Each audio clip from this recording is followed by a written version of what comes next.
محکمہ موسمیات کا کہنا ہے کہ عالمی فضا میں تین بڑی گرین ہاؤس گیسوں کی اوسط سطح گزشتہ سال نئی بلندیوں پر پہنچ گئی، اور یہ کہ دستیاب اعداد و شمار کے مطابق کاربن ڈائی آکسائیڈ کے ارتکاز میں ایک سال میں یہ سب سے بڑا اضافہ ہوا ہے۔ محکمے نے گرین ہاؤس گیس کی کثافت پر اپنی تازہ ترین رپورٹ جمعرات کو جاری کر دی۔ اس نے یہ تجزیہ ورلڈ میٹرولوجیکل آرگنائزیشن WMO کی درخواست پر کیا۔ رپورٹ میں کہا گیا ہے کہ 2024 میں عالمی سطح پر کاربن ڈائی آکسائیڈ کا اوسط ارتکاز 423.9 ppm تک پہنچ گیا، جبکہ میتھین کی مقدار 1942 ppb تک اور نائٹرس آکسائیڈ کی مقدار بڑھ کر 338 ppb تک پہنچ گئی۔ 1984 میں ریکارڈ رکھنے کے آغاز کے بعد سے ان میں سے ہر مقدار بلند ترین ہے۔ کاربن ڈائی آکسائیڈ کی سطح 2023 کے مقابلے میں 3.5 ppm بڑھ گئی، جو گزشتہ دہائی کی اوسط شرح نمو سے کہیں زیادہ ہے۔ WMO کا کہنا ہے کہ ریکارڈ اضافے کی ممکنہ وجہ 2024 میں جنگل کی آگ سے ہونے والا بھاری اخراج اور کاربن ڈائی آکسائیڈ کی زمین اور سمندر میں جذب ہونے والی مقدار میں کمی تھی، کیونکہ مذکورہ سال دستیاب ریکارڈ کے مطابق نہ صرف گرم ترین سال تھا بلکہ ایل نینو کے مظہر میں بھی شدت پائی گئی۔ دنیا کی 20 بڑی معیشتوں کے گروپ G20 کے مالیاتی حکام کا کہنا ہے کہ عالمی سپلائی چین میں خلل سے اقتصادی نمو کو خطرہ لاحق ہو جانے کا امکان ہے۔ چین کی جانب سے نایاب معدنیات کی برآمدات میں پابندیاں سخت کرنے کے اعلان کے ایک ہفتے بعد G20 کی جانب سے اس تشویش کا اظہار کیا گیا ہے۔ G20 کے وزرائے خزانہ اور مرکزی بینکوں کے سربراہان کا اجلاس واشنگٹن میں جنوبی افریقہ کی زیر صدارت منعقد ہوا۔ جمعرات کو اجلاس کے خاتمے کے بعد ایک خلاصہ بیان جاری کیا گیا۔ بیان میں چین کا نام تو نہیں لیا گیا، لیکن کہا گیا کہ عالمی اقتصادی نمو کو تجارتی کشیدگی اور سپلائی چین میں رکاوٹوں سمیت پیچیدہ چیلنجز کا سامنا۔ یاد رہے کہ بیجنگ نے گزشتہ ہفتے اعلان کیا کہ وہ فوجی استعمال کے لیے نایاب معدنیات کی برآمدات پر پابندی لگا دے گا اور متعلقہ ٹیکنالوجیز کی برآمدات کو محدود کر دیا جائے گا۔ افغانستان میں طالبان کی عبوری حکومت اور پاکستان کا کہنا ہے کہ انہوں نے سلسلہ وار سرحدی جھڑپوں کے بعد عارضی جنگ بندی پر عمل درآمد شروع کر دیا ہے۔ ان جھڑپوں میں دونوں اطراف سے درجنوں افراد ہلاک ہوئے تھے۔ بدھ کو ہونے والی عارضی جنگ بندی سے قبل کئی روز تک خون ریزی جاری رہی، جس میں افغانستان کے دارالحکومت کابل پر پاکستان کی طرف سے مبینہ فضائی حملہ بھی شامل ہے۔ پاکستان طالبان پر ایسے انتہا پسندوں کو پناہ دینے کا الزام لگاتا ہے جو دہشت گرد حملے کرنے کے لیے سرحد پار کر کے آتے ہیں۔ طالبان اس دعوے کو مسترد کرتے ہیں۔ پاکستان کا کہنا ہے کہ جنگ بندی 48 گھنٹے تک جاری رہے گی، لیکن طالبان نے اس وقت تک اسے برقرار رکھنے پر اتفاق کیا ہے جب تک کہ کوئی خلاف ورزی نہ ہو۔ 14 سال قبل سونامی میں بہہ جانے کے بعد لاپتہ ہونے والی ایک جاپانی لڑکی کی باقیات ان کے خاندان کو واپس کر دی گئی ہیں۔ شمال مشرقی پریفیکچر ایواتے کے یامادا قصبے میں اپنے گھر میں موجود یامانے ناتسوسے 11 مارچ 2011 کے شدید زلزلے سے پیدا ہونے والی سونامی کی لپیٹ میں آ گئی تھیں۔ اس وقت وہ 6 سال کی تھیں۔ ایواتے کے جنوب میں میاگی پریفیکچر میں ساحلی علاقوں کی صفائی کرنے والے ایک تعمیراتی کارکن کو فروری 2023 میں انسانی ہڈی کے ٹکڑے ملے اور اس نے پولیس کو اطلاع دی۔ جس علاقے سے یہ واقعات اکٹھی کی گئیں وہ لڑکی کے گھر سے 70 کلومیٹر سے زیادہ فاصلے پر ہے۔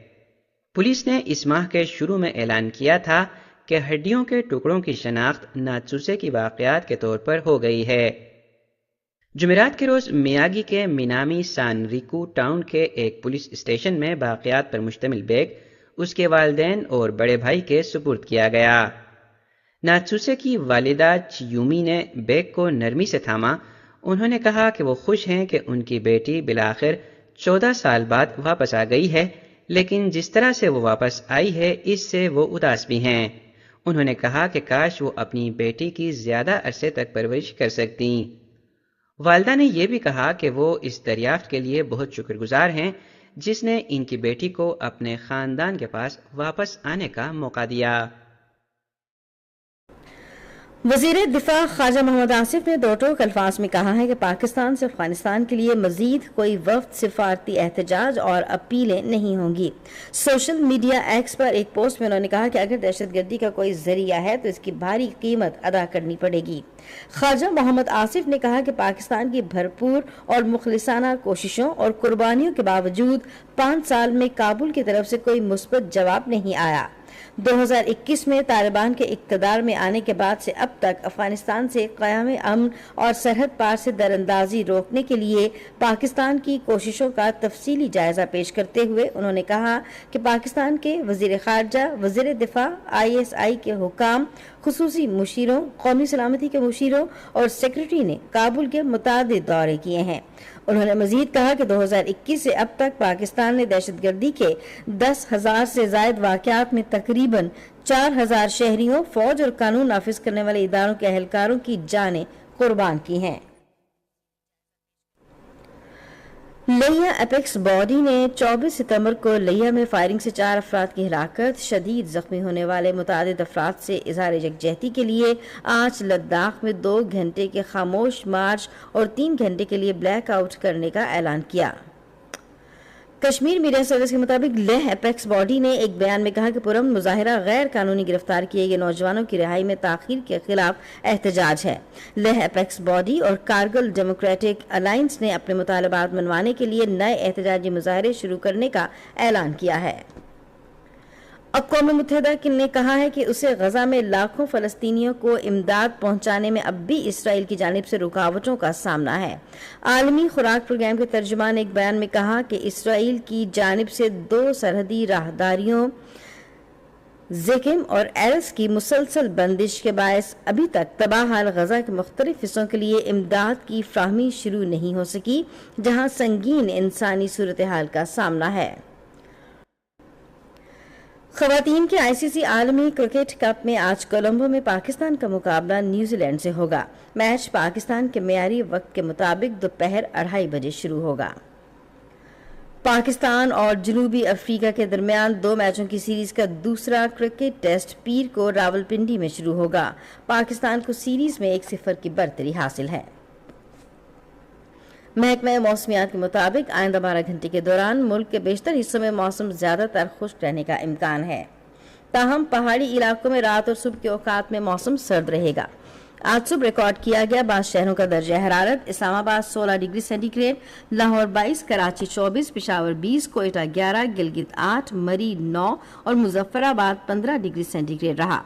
سری نگر، جموں، پلوامہ، اننت ناگ، شوپیاں اور بارامولہ میں موسم خشک، جبکہ لیہ میں موسم سرد اور خشک رہے گا۔ آج صبح ریکارڈ کیا گیا درجہ حرارت سری نگر، اننت ناگ اور بارامولہ میں 9 degree centigrade, Jammu 17، Leh -2، جبکہ پلوامہ اور شوپیاں میں 10 ڈگری سینٹی گریڈ ریکارڈ کیا گیا۔ افغانستان کی سرحد کے نزدیک آج ملیٹنٹس کے ایک خودکش حملے میں 7 پاکستانی فوجی ہلاک ہو گئے۔ پاکستان کے سیکیورٹی افسران نے بتایا کہ شمالی وزیرستان میں واقع پاکستان کے ایک فوجی کیمپ پر کیے گئے اس حملے میں 7 فوجی ہلاک اور 13 فوجی زخمی ہوئے۔ انہوں نے بتایا کہ دھماکہ خیز اشیاء سے لدی گاڑی کو ایک ملیٹنٹ نے فوجی کیمپ کی دیوار سے ٹکرا دیا۔ 2 دیگر ملیٹنٹس نے اس کیمپ میں گھسنے کی کوشش کی اور انہیں گولی مار کر ہلاک کر دیا گیا۔ بھارت کے محکمہ موسمیات نے آندھرا پردیش، ساحلی کیرلا، ماہے لکشدیپ، تمل ناڈو، پڈوچیری اور کرائیکل میں کل تیز سے بہت تیز بارش کی پیشگوئی کی ہے۔ بیڈمنٹن میں اعلیٰ درجے کی کھلاڑی تنوی شرما گوہاٹی میں جاری BWF عالمی جونیئر چیمپئن شپ کے خواتین کے سنگلز کے سیمی فائنل میں پہنچ گئی ہیں اور اس طرح بھارت کے لیے ایک تمغہ یقینی ہو گیا ہے۔ انہوں نے آج ایک زبردست مقابلے میں جاپان کی ساکی متسوموتو کو شکست دی۔ تنوی شرما نے کوارٹر فائنل میں ساکی کو 13-15، 15-9، 15-10 سے ہرایا، جبکہ انتی ہوڈا تھائی لینڈ کی انیا پٹ سے 12-15، 13-15 سے ہار گئیں۔ بھارت نے ملیشیا کے شہر جوہر میں سلطان آف جوہر کپ مردوں کے ہاکی ٹورنامنٹ کے پول مرحلے کے اپنے آخری میچ میں میزبان ملیشیا کو 1 کے مقابلے 2 گول سے شکست دے کر فائنل میں اپنی جگہ بنا لی ہے۔ بھارت کی ٹیم لگاتار آگے بڑھ کر کھیلتے ہوئے شروع سے ہی گول کرنے کا دباؤ بنائے ہوئی تھی۔ ملائیشیا نے اس دباؤ کا مقابلہ کرنے کی بھرپور کوشش کی، لیکن بھارت نے مضبوطی سے اپنا دفاع کیا۔ پہلے کوارٹر کا کھیل ختم ہونے تک دونوں میں سے کسی ٹیم نے کوئی گول نہیں کیا تھا۔ دوسرے کوارٹر میں بھارت کو 1-0 کی سبقت حاصل ہوئی اور گرجوت سنگھ نے ایک گول کیا۔ ملائیشیا کی جانب سے این پانیکر نے ایک گول کیا، جس کے 5 منٹ بعد ہی سوربھ آنند نے بھارت کو ملے ایک پینلٹی کارنر کو گول میں تبدیل کر کے مقابلے میں کامیابی حاصل کر لی۔